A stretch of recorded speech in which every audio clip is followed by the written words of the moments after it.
মুম্বাই পুলিশের নামে ফাঁদ পেতে তমলুকের যুবকের থেকে ৩৩ লক্ষ টাকা প্রতারণা।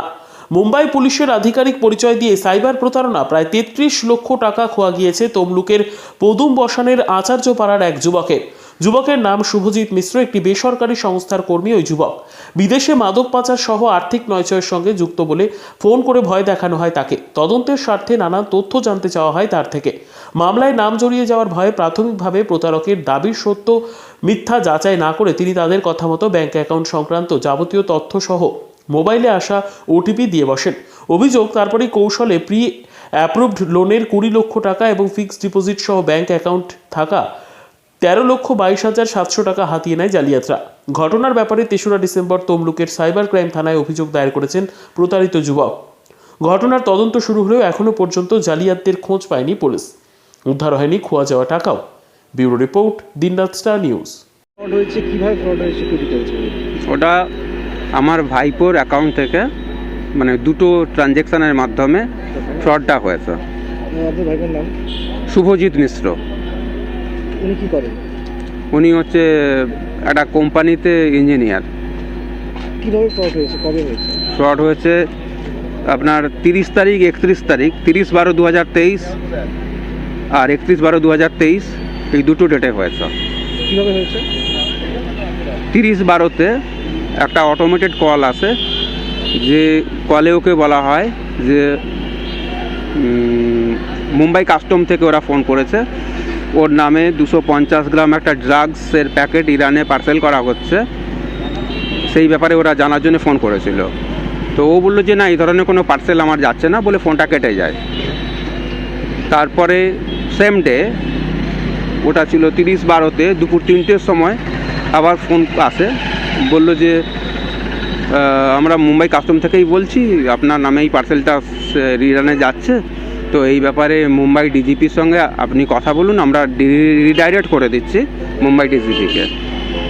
তো রিডাইরেক্ট করে দেওয়ার পরে ও মুম্বাই ডিজিপি ওকে বিভিন্ন প্রশ্ন জিজ্ঞেস করে। এইটা বলে যে ওর অ্যাকাউন্ট থেকে বিভিন্ন ফরেনে বিভিন্ন অ্যাকাউন্টে টাকা পয়সা ট্রানজ্যাকশান হয়েছে, তার ডিটেলস জানতে চায়। আর ওকে বলা হয় যে স্কাইপ কলে যোগ করতে।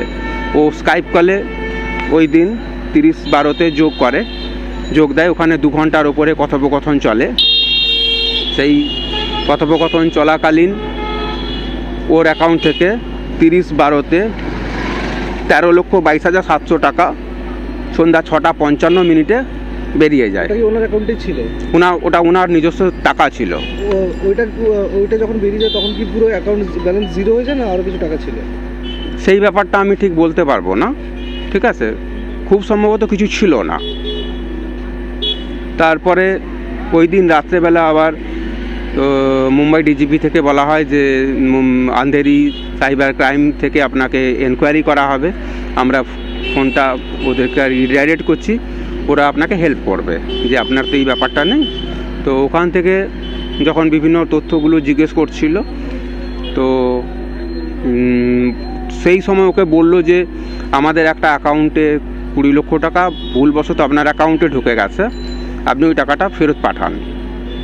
কমিউনিকেশান প্রবলেমের জন্য ওই দিন ওই টাকাটাও ফেরত পাঠাতে পারেনি 2-3 বার চেষ্টার পরে। তখন ওখান থেকে ইনস্ট্রাকশান আসে যে আপনি 31 তারিখ সকাল 11টার মধ্যে আমাদেরকে স্কাইপ কলে যোগ দিয়ে ওই টাকাটা ফেরত পাঠিয়ে দেবেন।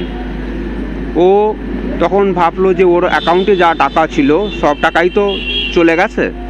তারপরে ও যখন অ্যাকাউন্ট চেক করে দেখলো অ্যাকচুয়ালি ওর অ্যাকাউন্টে 20 লাখ টাকা তখনও পড়েছিল।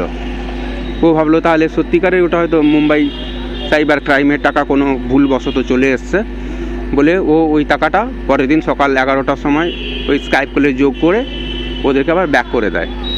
তো এটা করার পরে ও যখন নেট ব্যাঙ্কিং সার্চ করে দেখলো যে ওর নামে 20 লাখ টাকা ইনস্ট্যান্ট পার্সোনাল লোন স্যাংশন হয়েছিল।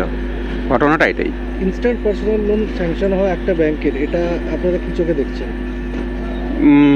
ওটা মানে এফআইআরে যেটুকু লেখা হয়েছে, আর এই ব্যাপারে ওই আমার ভাইপো আরও ডিটেলসে বলতে পারবে। এফআইআর দায়ের করেছেন, কমপ্লেন করেছেন কবে নাগাদ?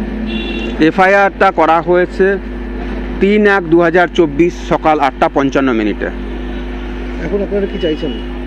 আমরা সুরাহা চাচ্ছি, যাতে করে আমাদের তো টাকা তো লোন করেনি, সেইটা যাতে দেখা হয়, হ্যাঁ, যাতে এই টাকাটা যাতে ওর থেকে না করতে হয়, এইটাই চাচ্ছি। আর সঙ্গে এটাও চাচ্ছি আমার যে ওর যে পার্সোনাল যে টাকাটা বেরিয়ে গেছে সেই টাকাটা আমরা রিফান্ড চাচ্ছি। টোটাল কত টাকার ফ্রড হয়েছে? 33 লক্ষ টাকা। আপনার নাম? শোভন মিশ্র। যার ফ্রড হয়েছে উনি কে হন? যার ফ্রড হয়েছে উনি আপনার কে হন? শুভজিৎ মিশ্র। কে হন আপনার? আমার ভাইপো হয়।